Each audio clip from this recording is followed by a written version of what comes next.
Let's do another example. Let's let f equal the rational function 5 over x minus 2. Uh, we want to find the domain and range of f. So first, let me just very quickly graph this function.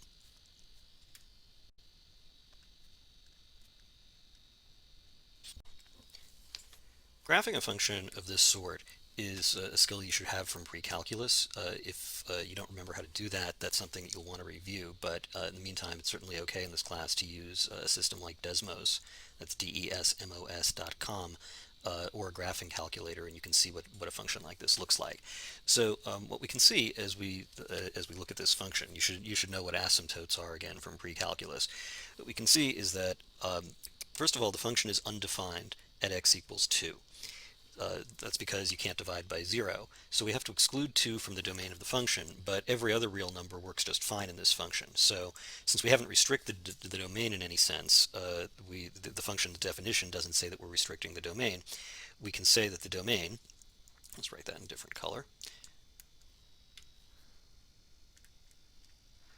We can say that the domain is all real numbers x as long as they're not equal to 2. Or if you want to write this in interval notation, perhaps a more precise way to write it would be, we can say that it's the interval from negative infinity up to 2, the union of that with 2 to infinity. And note that the soft brackets are, of course, excluding the 2, so this is the way that you would write all in interval notation, all real numbers other than 2. Now, for the range,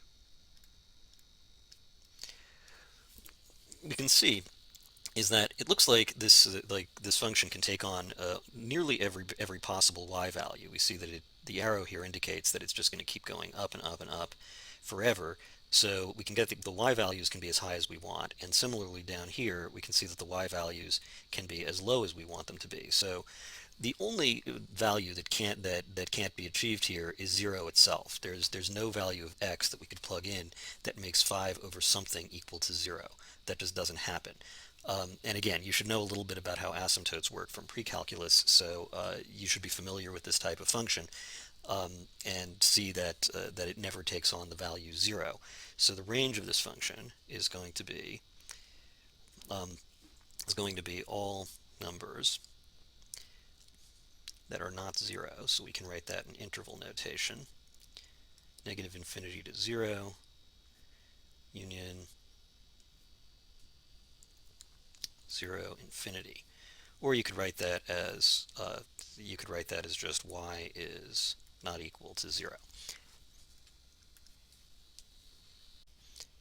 As we move on in the course, we'll actually have a more precise way to find the range of a rational function. But for now, this is something that you can do just by your familiarity with functions of this form.